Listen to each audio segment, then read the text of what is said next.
present Japan Air 1628 Heavy. Do you have any traffic 7 o'clock above? On November 17th, 1986, a Japanese Airlines Boeing 747 left Paris headed for Tokyo. While flying over Alaska, Captain Kenju Terauchi noticed strange lights moving in front of his aircraft. The unidentified object suddenly headed towards the aircraft.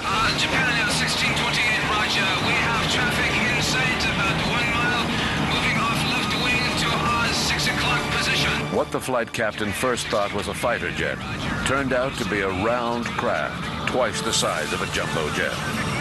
The incident still remains unclassified. It's right behind us.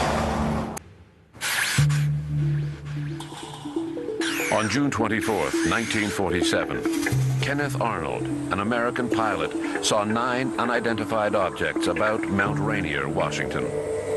Convinced that these objects were Russian in nature and fearing an invasion, Arnold reported the incident to the local FBI office. In December of that year, faced with a growing number of sightings, the Air Force was officially mandated to investigate these mysterious flying saucers. But the military weren't the only ones recruited. The idea of an invasion also worried security agencies. John Edgar Hoover, director of the FBI, and Admiral Roscoe Hillenkoetter, director of the recently created CIA, quickly became interested in the sightings as well. However, the public was not to discover their real role in the UFO matter until 30 years later, thanks to the Freedom of Information Act. For many years, it was the contention of all government offices in the United States that the sole investigator of UFOs was the Air Force. We now know this is absolutely untrue. We know that UFO reports were distributed throughout the United States military, all of the branches, the Air Force, the Army, the Navy. There were Marine Corps sightings. The CIA initiated an interest in UFOs as early as 1948, a very strong interest, covering worldwide sightings, and collected, in fact, some very, very good reports. We also know that the FBI collected many UFO reports, not just in 1947, but beyond that. Other government agencies, such as the Defense Intelligence Agency, Joint Chiefs of Staff. There were, my goodness, emergency UFO reports that went to the White House at various times. So that none of this was known until the era in the United States of the Freedom of Information Act, which really, the Freedom of Information Act became effective in practice after 1974. You might call the first 10 years of the Freedom of Information Act a kind of glory age, in which it was relatively easy for UFO researchers to get some good documents out of the government. In particular, I think under Jimmy Carter, President Carter in the late 70s, who seems to have encouraged a somewhat liberal interpretation of the Freedom of Information Act, which meant basically that it would not be overly expensive for people to request such documents, and that government agencies would have to respond quickly. By the mid-1980s, this was really no longer the case. But for a good 10 years in the United States, UFO researchers were able to get thousands upon thousands of documents from the CIA, the FBI, the DIA, Navy, Army, Air Force, and elsewhere pertaining to UFOs. National Security Agency, the NSA, sometimes known as No Such Agency, appears to have had a very strong interest in UFOs. We have one NSA UFO report going back to 1953, a few months after the agency was founded, despite the fact that the NSA had maintained that they had absolutely no interest in UFOs at all. So we now know that none of this was the case. Well, in the 1970s, the United States government released, under provisions of the Freedom of Information Act, thousands of pages of documents relating to UFO reports and to the subject in general, from agencies such as the FBI, CIA, and later many other agencies produced reports. Interestingly, this was after years of denial that they had any such reports. However, many documents remain classified at what amounts to an above top secret level, and even many top secret documents are still being withheld in the interests of national security, and that information is not guesswork. That is actually stated within the context of the security classifications in the documents that have been released. But it's quite clear that there's still a lot being withheld, in my opinion. And I think the most sensitive material is not contained in any document. I think if you talk to anybody in the intelligence community, they'll tell you that the most sensitive information is not written down on the United States government memoranda. So there's still a lot to be, there's still a lot being withheld. But what has been released quite clearly evinces evidence, if not proof, of serious government involvement and the delicacy of classification.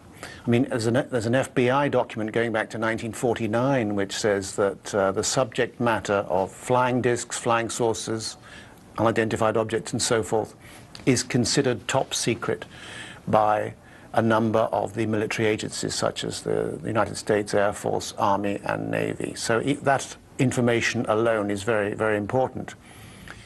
National Security Agency was taken to the Supreme Court in 1982 to disclose the reasons why they were withholding a certain amount of documents. And they gave their reasons for withholding the documents in a 21-page above top secret affidavit, which was classified top secret umbra.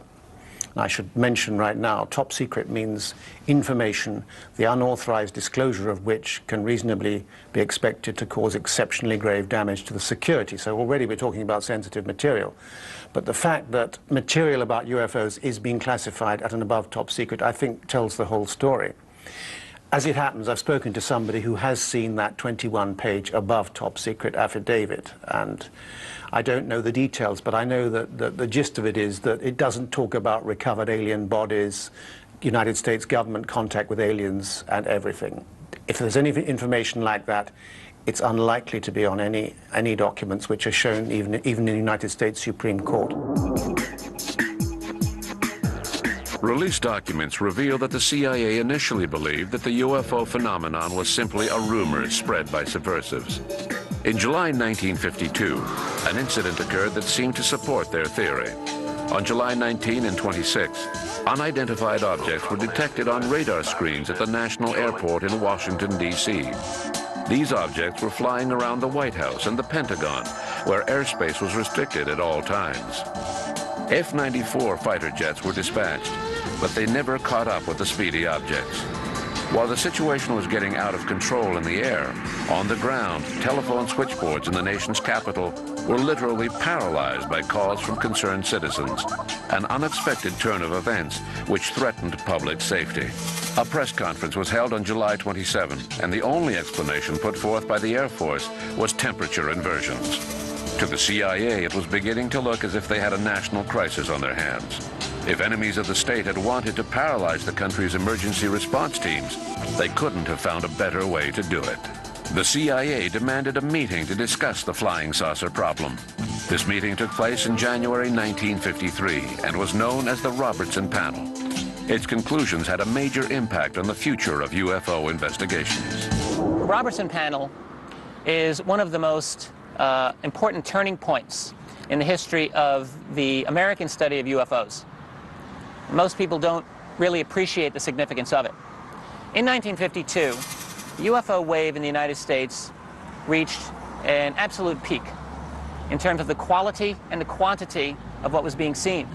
As a result of that, the U.S. Air Force held a major press conference in July of '52 that said, no, it's all temperature and weather phenomena. In the public domain, that laid the matter to rest. But in the classified world, I think people understood that this was not a true explanation. Now, the Harry Truman presidency was ending in January of 1953. Very hastily, a panel of Nobel and Nobel caliber scientists was assembled by the CIA to do a classified study of UFOs. This became known as the Robertson Panel after H.P. Robertson, who led it. We now know that the Robertson Panel conclusions were written before the panel convened. And in fact, this panel convened during the very final weekend of the Truman presidency. Rather significant. What the panel said was that UFOs were not a matter of national security. They did not represent any alien technology. And that furthermore, it would be important for the American government to debunk and educate the public on the true nature of UFOs, which was that they were all explainable natural phenomena. Following the Robertson panel, it seemed that the FBI, the CIA, and even the NSA, the National Security Agency, took an avid interest in UFOs. This interest was heightened during periods of political unrest, like the Cuban Missile Crisis in 1962. Why? Did these federal agencies all believe that UFOs could be used to destabilize the balance of world power? Were they aware of something more significant with regards to the phenomenon? Unfortunately, documents released to the public do not give us much of a clue. We do know that some of the sightings classified as unidentified objects by Project Blue Book, the team set up to investigate UFOs between 1952 and 1969, were actually CIA spy planes. Did their desire to hide the existence of these spy planes from the American public justify their interest in UFOs? One thing is clear from the thousands of pages of released documents. The primary motivation of information agencies was not to undertake any serious research into the true nature of these UFOs. Well, many people say that the federal government, the American CIA and the NSA and whatever intelligence organizations there are, and in Canada as well, that these various organizations are really overtly display no interest whatsoever in the subject, but in fact have sort of a secret concern with it and are interested in the subject, and that might very well be true. We have almost no evidence of this, however, and it's might be just sort of a triumph of hope over fact, but my guess is that they really don't care much about the subject at all. I think that the Canadian government and the American government gets its cues essentially on a subject like this from the scientific community, and the scientific community is resolutely hostile to the subject. And it's gotten worse with the scientific community. There's very little wiggle room, as they say. And so in my own research on the subject, I have found no serious evidence of any kind of major studies going on for any country, at least in North America.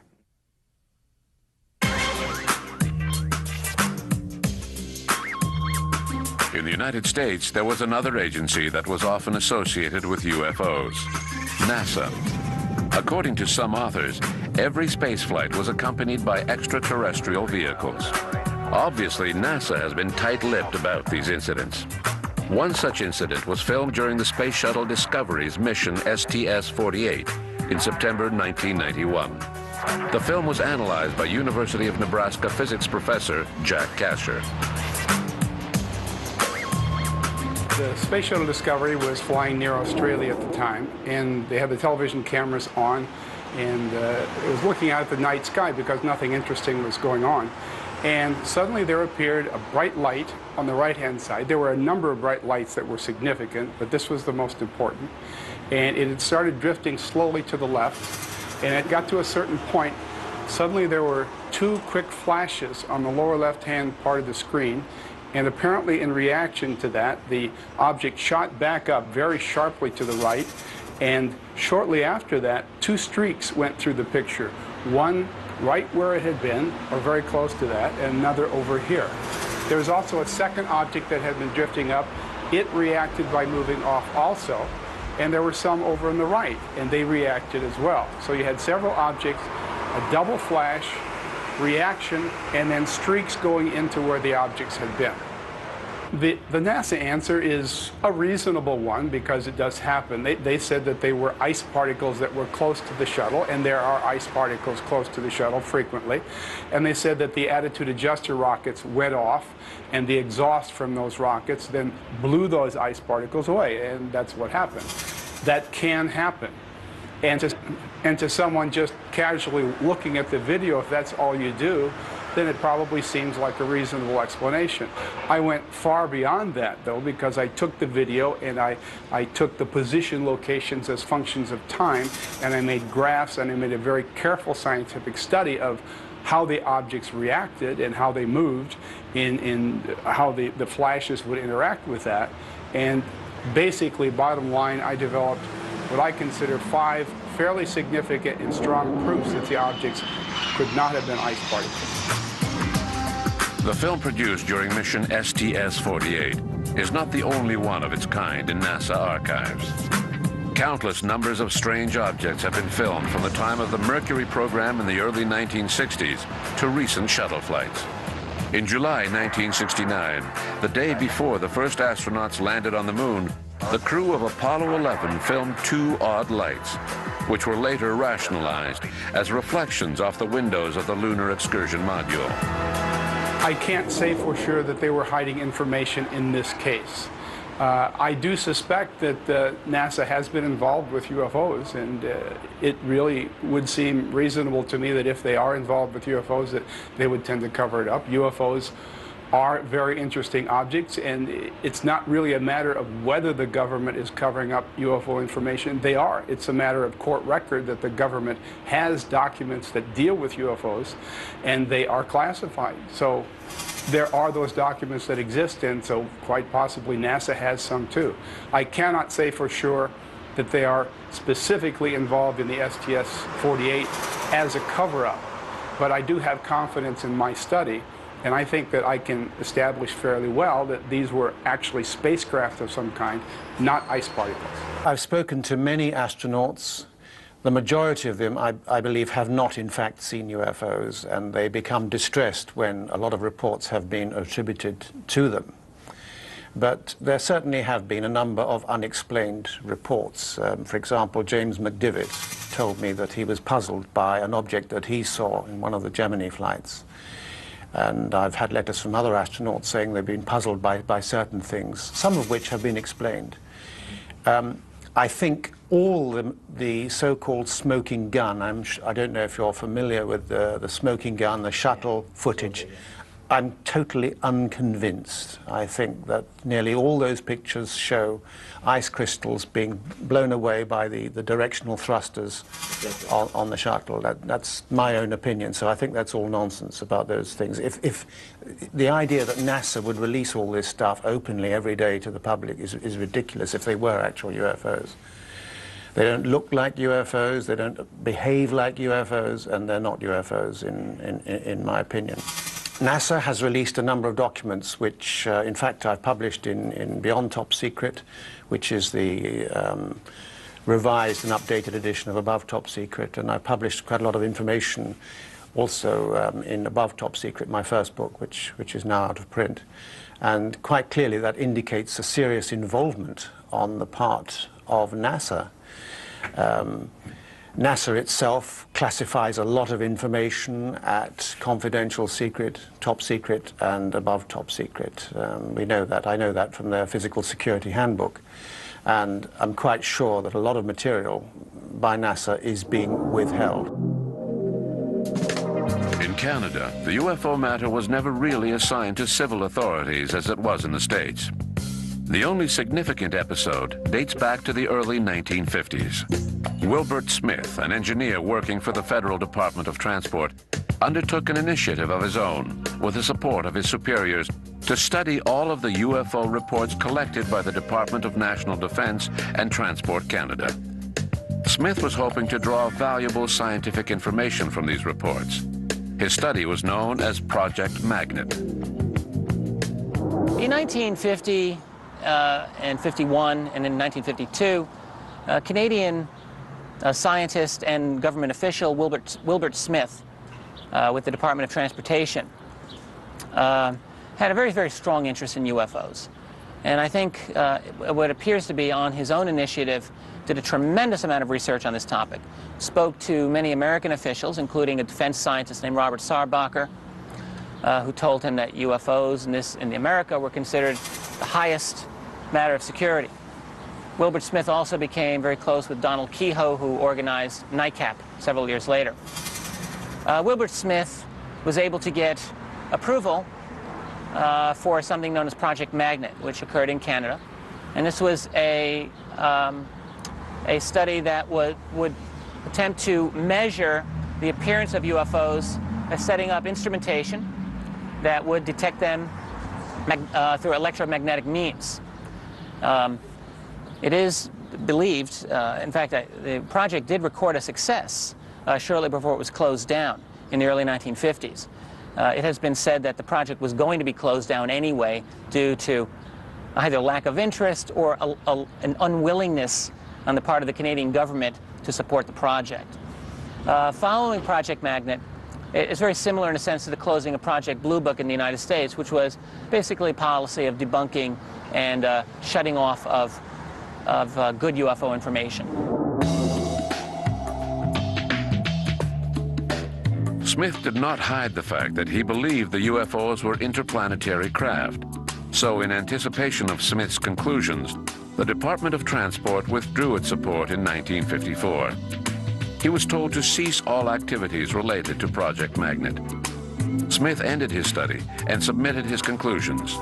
As expected, the engineer wrote that the phenomenon was definitely extraterrestrial in nature. Another study was being carried out at the same time by the Second Story Committee, a joint venture by the Department of Transport and DND.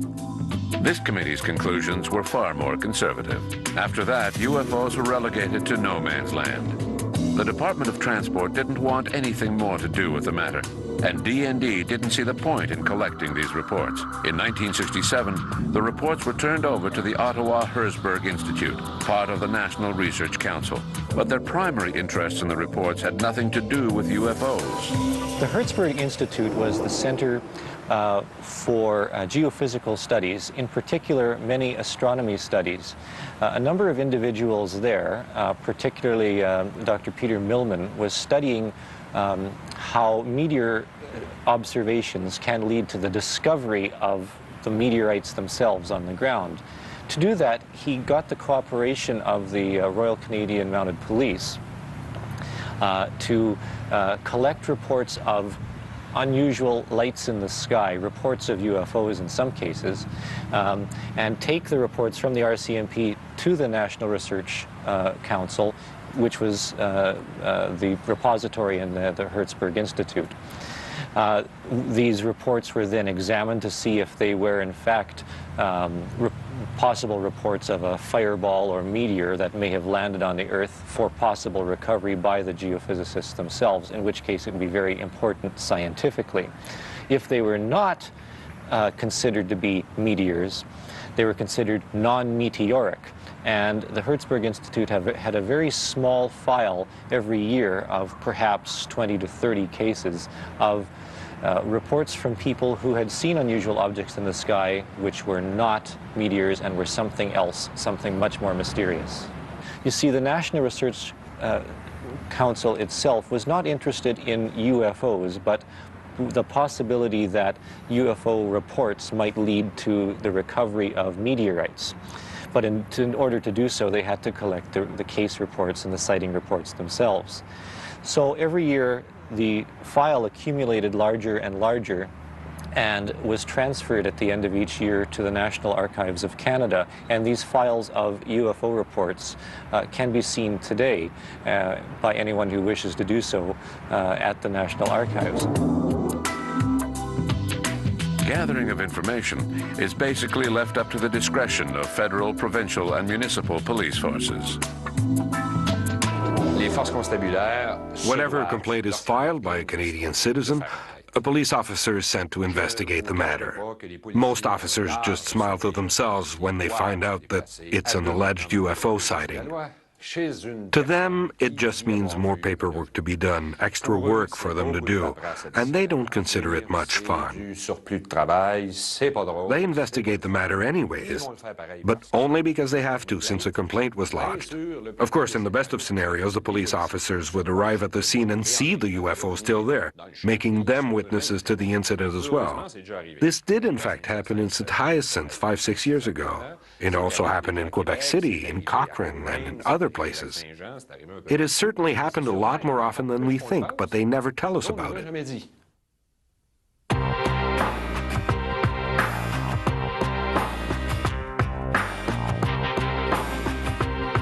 On November 7th, 1990, dozens of people, including local police officers and national RCMP agents, saw a bright object hovering over the Bonaventure Hotel in Montreal. The round object, which was surrounded by an amber light, stayed visible for hours before disappearing into a thick cloud covering. 2 years later, Richard Haynes, a senior research scientist working with the Space Human Factors Office of the NASA Ames Research Center, produced a report concluding that the object was indeed a physical apparition and not simply a reflection or the aurora borealis. According to Haynes, the object was flying at an altitude of 3,500 to 9,000 feet.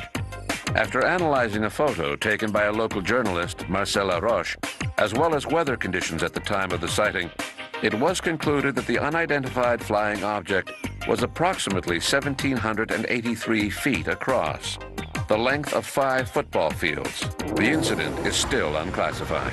Several police officers witnessed the UFO over the Bonaventure Hotel. But do any special procedures exist for reporting this type of incident? Si on parle de procédure en vertu des objets volants non identifiés, elle n'est pas différente que n'importe quel genre d'événement qu'on vit chez nous de façon quotidienne. If you're asking me whether we have specific procedures for reporting unidentified flying objects, then the answer is no. They are reported the same way as anything else that happens each day. If a person sees something suspicious in the sky, or something that has just landed on the ground or in the water, then we open a calling card and gather information. Our telecommunications agent then assigns a police vehicle to the case, and the vehicle is dispatched to investigate the incident.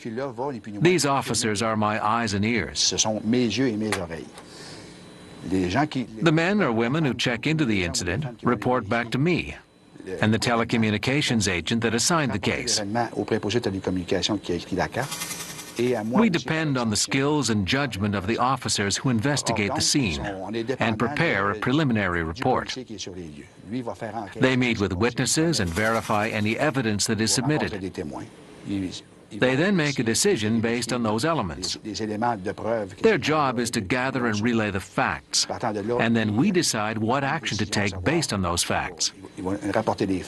Sometimes we send forensic specialists, or if it seems to be a case of a genuine UFO, we send support staff to secure the area or assist with the investigation. Soit faire un périmètre ou encore personnel de support d'enquête ou d'identification. Obviously, in the event that the incident poses a threat to national security, police forces have mechanisms in place for passing on information. In the case of the UFO over the Bonaventure Hotel, the Air Force was called. Unfortunately, with nothing showing on their radar screens, officers at the Trenton military base in Ontario, who were responsible for the safety of Eastern Canada, did not feel that it was necessary to send up fighter jets. If they had done so, the incident may have turned out differently. If we see that a case is not well-founded, we don't bother contacting the RCMP or the Canadian Forces. They have a lot of better things to do with their time, and so do we, for that matter. If a case is genuine, then yes, we have an agency, or rather, I should say an office called the Territory Surveillance Bureau. They are the ones with the official connection to the Canadian Forces and the RCMP.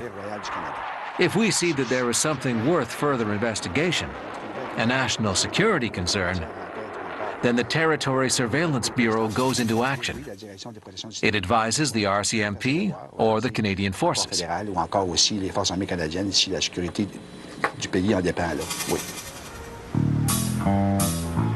Much to the disappointment of UFO followers, studying UFOs is neither the Army's job nor the job of the police.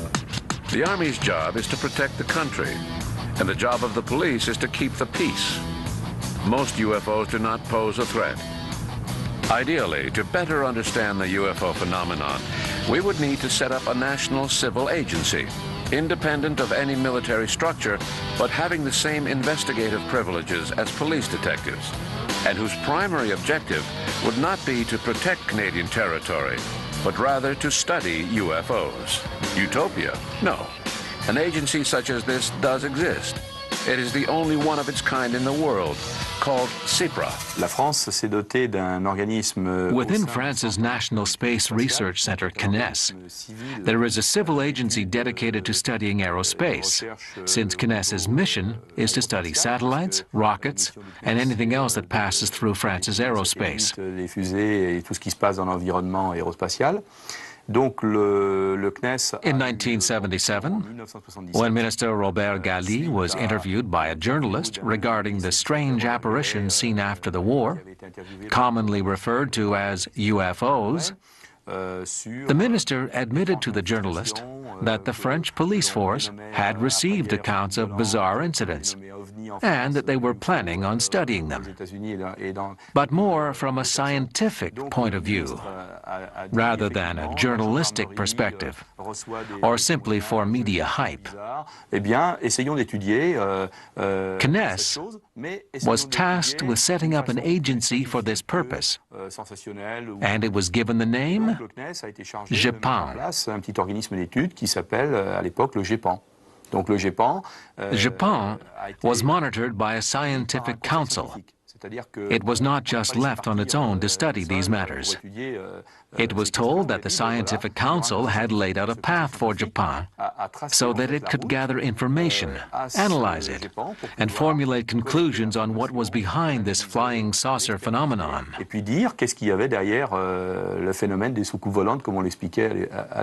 When GEPAN was created in 1977, CNES set up agreements and protocols with all civil and military agencies, defining the roles of each agency. The French police force and air force are responsible for collecting information, since pilots naturally observe objects in the sky as part of their job. Pilots report any strange sightings to the police, who pass the information on to us here at CEPRA. We then analyze the reports and offer our expert opinion on the matter. Ici, au CEPRA, et c'est nous ensuite qui analysons et expertisons les témoignages qui sont recueillis. Donc depuis ce système fonctionne. The system has been working this way since 1977. Today, we have all of the information stored in a database. Every incident reported is entered into the computer. We now have a very large volume of information, with close to 6,000 reports. Rassembler l'ensemble des témoignages, nous aurons à peu près 6000 témoignages qui vont être dans notre base de données, et ça nous permet de This will enable us to prepare an analysis of the sightings reported over the past 50 years or so. Depuis pratiquement 50 ans. The cooperation established between the agencies has allowed for vital exchanges of information. Permet d'avoir des échanges tout à fait intéressants, puisque when we first set up this cooperative effort, procedures were put in place, and each police officer knows what to do if an incident occurs. If it's simply a case of a person reporting something that they saw in the sky, a report is filled out, and it ends there. The report is sent to our office a few weeks later. Un rapport est simplement constitué et ce rapport nous arrive quelques semaines après. Mais lorsqu'il y a des But when the incident is more complicated and difficult to understand, especially when there are physical elements to be examined, such as marks on the ground, then the police contact us directly, and we respond quickly with tools for analyzing these elements that the police and army do not have. The police and army do not carry out any actual investigations of the UFO phenomenon. They leave that up to the CNES. Engagés par l'armée ou la gendarmerie sur ces phénomènes. Non, ils se remettent totalement au niveau du CNES pour faire l'étude de ces manifestations.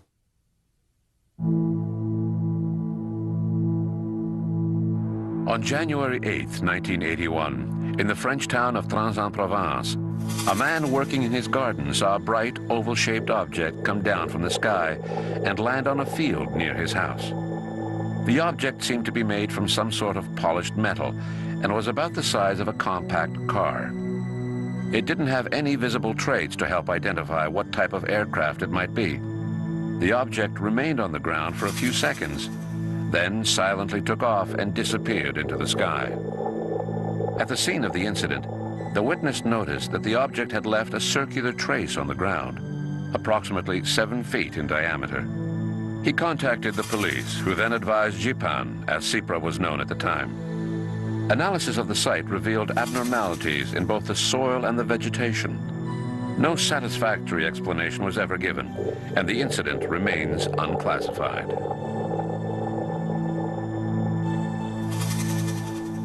The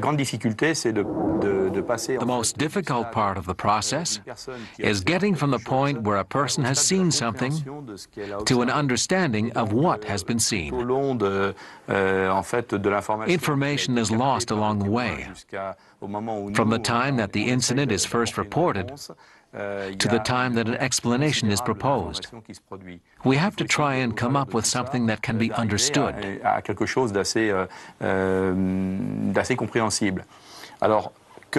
What do these phenomena represent on a global scale? Of the cases reported since the 1950s, approximately 12% remain unexplained. What exactly does this 12% correspond to? It's a variety of phenomena with a particular set of physical and technologically advanced characteristics.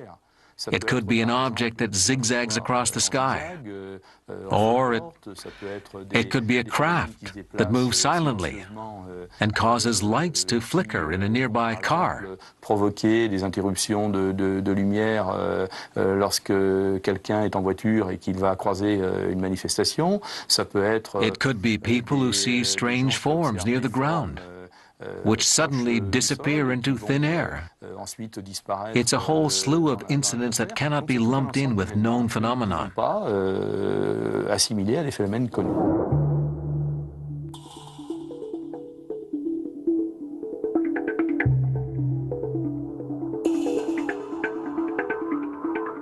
On January 28, 1994, while flying at an altitude of approximately 39,000 feet, the crew of an Air France Airbus noticed a large red disc flying to the left of their aircraft, approximately 25 nautical miles away. The object remained visible for a few seconds, then changed shape and disappeared. Controllers at the Taverny Air Defense Operations Center, who were ensuring radar coverage of the area at the time, saw an unidentified radar blip on their screens, which was crossing the Airbus's path. Then it disappeared off their screens. As unusual as this may seem, this sighting by the Air France crew was not an isolated incident. Each year, agencies that ensure air transportation safety face incidents such as this. Most of these agencies are overseen by ICAO, the International Civil Aviation Organization. These inexplicable sightings rarely make the headlines. However, in a lot of these cases, the passenger safety has been compromised. On August 9, 1997, a Swissair Boeing 737 on its way from New York to Philadelphia barely missed colliding with an unidentified flying object. On January 6, 1995, a few minutes before touching down at Manchester Airport in England, a British Airways Boeing 737 almost collided with a bright triangular-shaped object. The UFO was moving silently and was undetected by radar. In August 1984, a Condair Airlines aircraft had to make an emergency landing at Ipswich Airport in England after hitting an unidentified flying object. British civil aviation inspectors reported that the aircraft had sustained major damage to one of its engines, a window, part of its fuselage, one of the ailerons, and the hydraulic cables. In every one of these cases, no one was ever able to offer a rational explanation, neither the civil aviation investigators nor Jean-Jacques Velasco of CIPRA. Alors la position du CIPRA par rapport à ces cas inexpliqués est la suivante. Nous avons With regards to these unexplained cases, CIPRA's position is that we often see phenomena that do not correspond to any technology that we are aware exists today. If we don't have this technology, then it must come from somewhere else. And if it comes from somewhere else, then the only reasonable theory we can put forth is that it comes from outer space. Qui est vraisemblable. This cannot be verified in itself because, obviously, we do not have the means to interpret these phenomena. But it's a theory that scientists can work with. Sur lesquels des scientifiques peuvent tout à fait travailler. In France, we've had a unique situation since 1977 when CNES created an agency dedicated to studying UFOs. It was created by Claude Poher, an engineer who is now retired.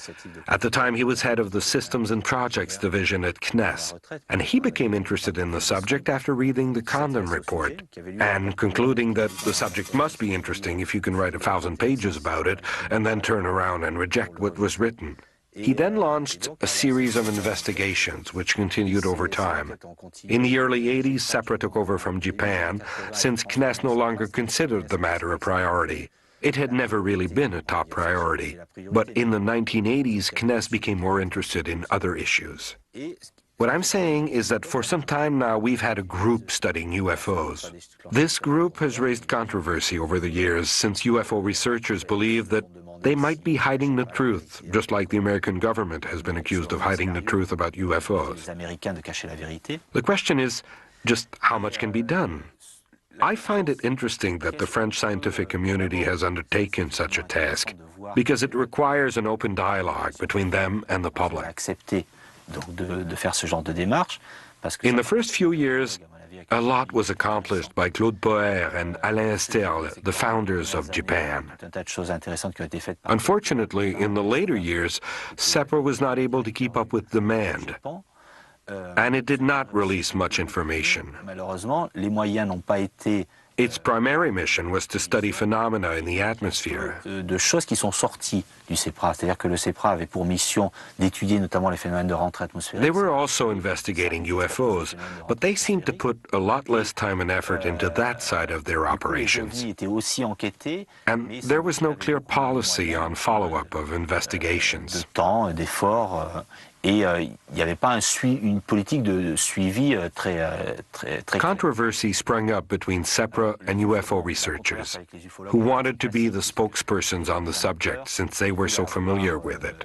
Comment dire, un statut de porte-parole par rapport au sujet. But Poher and Alain Esterle would just give him the brush off, saying, "No, we're working on it. Just wait and see what we're doing. We can't always be answering letters and phone calls. They're just too much to handle." This created a polarization between the two groups, and SEPRA was suspected of hiding the truth. I don't think that SEPRA has been hiding anything. They're just trying to do their jobs. The problem lies in the fact that scientists feel that UFOs aren't important. They have other things to do, while ufologists feel that UFOs are important and efforts should be focused solely on them. They're caught between a rock and a hard place. To add to the problems, CNES has never considered SEPRA a priority, so it has never provided the group with the means that it requires to do its job properly. The group still exists and is still carrying on its work, but at a slower pace. No reports have been produced since Japan became SEPRA. Progress doesn't seem to get past the discussion stage, as is the case for the 1981 Aix-en-Provence incident, in which a witness saw a spacecraft landing on the ground. The case was investigated by Japan and is still being discussed, but hardly any progress has been made since the original investigation. Since the end of World War II, several civil agencies have come face to face with UFOs. The number of unclassified cases keeps on growing. Even though a lot of information is still inaccessible, the thousands of pages of information released to the public over the past few years only go to prove that the phenomenon is a lot more significant than we were led to believe. Throughout the public and the media, skeptics and believers continue to debate the theory of visitors from outer space. Discussions might be more productive if we could study the facts without prejudice, instead of simply judging a book by its cover. In the end, people will believe what they want to believe.